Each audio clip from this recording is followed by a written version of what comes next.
Os números envolvidos nessa ofensiva ajudam a ilustrar uma transformação profunda na maneira como guerras modernas estão sendo conduzidas.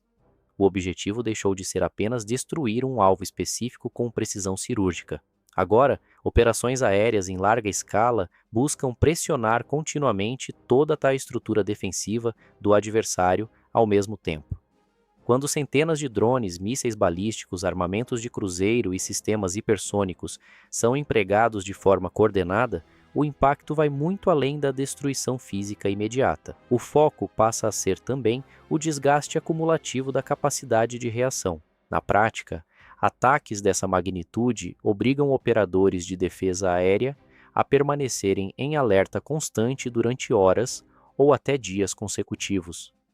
Radares precisam funcionar sem interrupção, baterias antiaéreas são redistribuídas em tempo real e centros de comando passam a operar sob enorme pressão para identificar quais ameaças representam risco real e quais servem apenas como distração.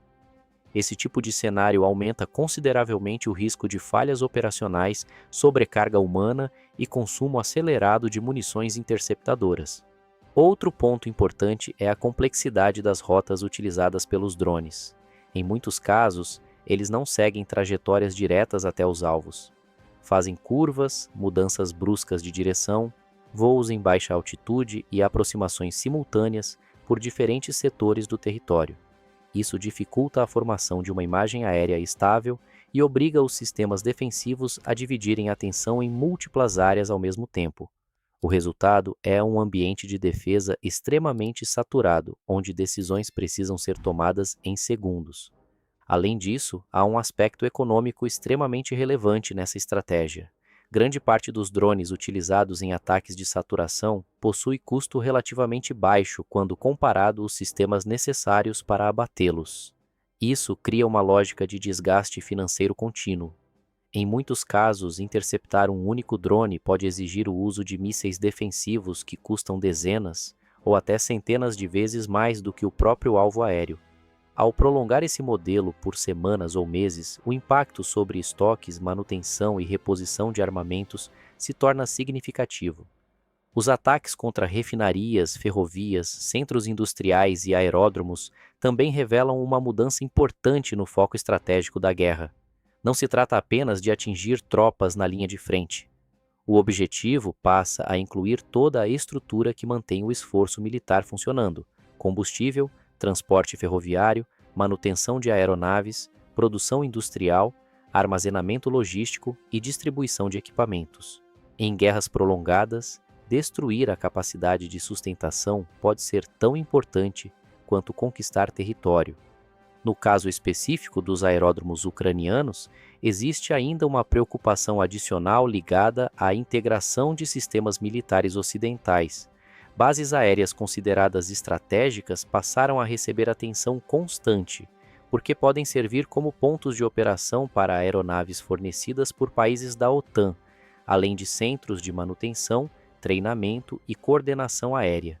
Isso ajuda a explicar o uso recorrente de mísseis de alta velocidade contra determinadas instalações no oeste e no centro da Ucrânia. Ao mesmo tempo, o conflito mostra como a guerra contemporânea se tornou altamente integrada entre dimensões militares e tecnológicas. Sensores, satélites, drones de reconhecimento, guerra eletrônica e inteligência em tempo real possuem papel tão relevante quanto tanques ou artilharia convencional. Quem consegue manter superioridade de informação e capacidade de detectar movimentos inimigos, primeiro tende a obter vantagem operacional decisiva. A velocidade com que dados circulam no campo de batalha moderno alterou completamente a dinâmica militar tradicional.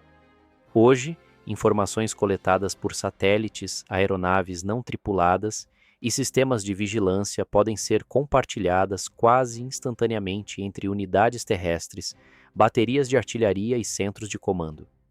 Isso reduz drasticamente o tempo entre identificação de um alvo e realização do ataque. Em muitos casos, decisões operacionais são tomadas em questão de minutos, o que transforma a precisão da inteligência em um dos recursos mais valiosos da guerra. Outro fator importante é a crescente relevância da guerra eletrônica. Interferência de sinais, bloqueio de comunicações, neutralização de drones e tentativas de confundir sistemas de navegação passaram a ocorrer continuamente. Em diversos momentos, a disputa tecnológica ocorre de maneira invisível para a população, mas influencia diretamente a eficiência das operações militares. Um sistema de radar desativado temporariamente ou uma falha de comunicação em uma unidade de defesa aérea pode alterar completamente o resultado de um ataque coordenado. Além disso, drones deixaram de atuar apenas como ferramentas de reconhecimento. Atualmente, exercem funções múltiplas dentro do campo de batalha moderno. Alguns servem como plataformas de observação, outros carregam explosivos, enquanto modelos mais avançados ajudam na correção de artilharia, identificação de movimentações inimigas e monitoramento constante de infraestrutura estratégica. O resultado é um ambiente de combate permanentemente vigiado, onde deslocamentos militares se tornaram muito mais difíceis de ocultar.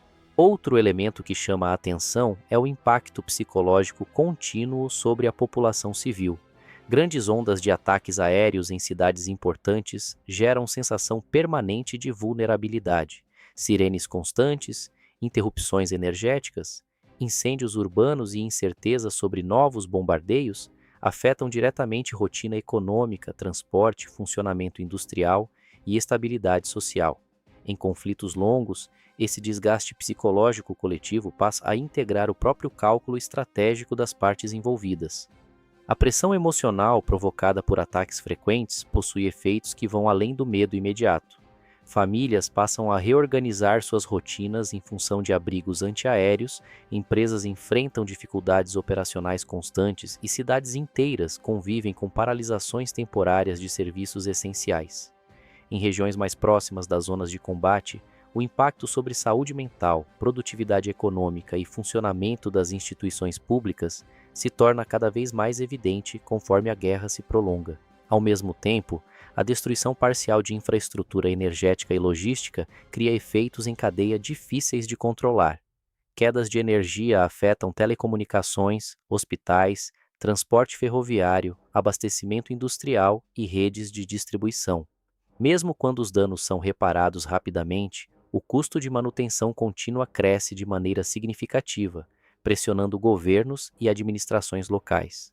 O comportamento recente das operações militares indica que o conflito atravessa uma etapa muito diferente daquela observada nos primeiros meses da guerra.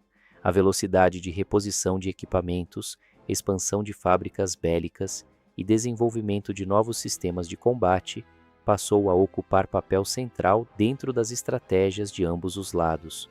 Moscou intensificou a produção de drones de ataque, mísseis de longo alcance e sistemas eletrônicos, enquanto países europeus e aliados ocidentais aceleraram contratos militares, linhas de montagem e programas emergenciais de reabastecimento para sustentar o apoio a Kiev. Isso mostra que a disputa deixou de ser encarada como uma crise temporária e passou a assumir características de confronto prolongado entre estruturas industriais inteiras. Esse processo também vem provocando mudanças profundas na economia de defesa internacional. Diversos países europeus ampliaram orçamentos militares, aumentaram encomendas de munições e retomaram programas industriais que haviam sido reduzidos após o fim da Guerra Fria. Empresas do setor bélico passaram a operar em ritmo acelerado para suprir demanda crescente por sistemas antiaéreos, veículos blindados, componentes eletrônicos e armamentos de precisão. Ao mesmo tempo, a lógica dos ataques russos demonstra uma tentativa clara de atingir diversos setores críticos da Ucrânia de maneira simultânea. Em vez de direcionar toda a pressão apenas para regiões do fronte terrestre, as ofensivas buscam afetar redes elétricas, centros logísticos, aeródromos, corredores ferroviários, depósitos militares e sistemas de defesa aérea ao mesmo tempo.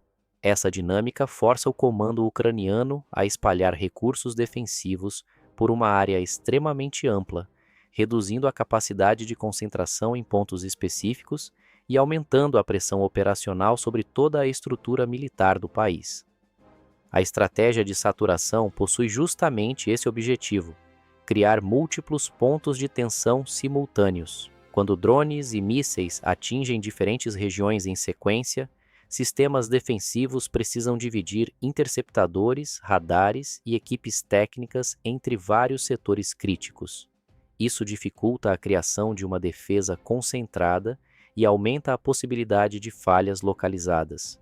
Mesmo ataques considerados secundários podem obrigar deslocamento de recursos importantes para regiões afastadas da linha principal de combate. Essa dependência também amplia o peso geopolítico da guerra. Decisões tomadas em capitais europeias ou em Washington possuem impacto direto sobre capacidade operacional ucraniana no campo de batalha. O ritmo de envio de munições, aprovação de pacotes financeiros e transferência de sistemas militares avançados influencia diretamente a estabilidade das linhas defensivas e a capacidade de resposta diante de novas ofensivas russas. No cenário atual, a guerra deixou de ser apenas uma disputa por território. Ela passou a envolver produção industrial, capacidade tecnológica, resistência econômica, adaptação logística e sustentação política de longo prazo. O lado que conseguir manter maior capacidade de reposição de equipamentos, estabilidade interna e eficiência operacional ao longo do tempo, tende a obter vantagem em um conflito que continua se tornando cada vez mais complexo, tecnológico e desgastante. No cenário atual, fica cada vez mais evidente que o centro da guerra moderna não está apenas nas trincheiras. Ele também passa por fábricas, refinarias, redes ferroviárias, centros de comando, satélites, sistemas de comunicação e capacidade industrial de longo prazo. O lado que conseguir manter maior resiliência econômica, tecnológica e logística provavelmente terá vantagem decisiva em um conflito que continua evoluindo para níveis cada vez mais complexos e destrutivos.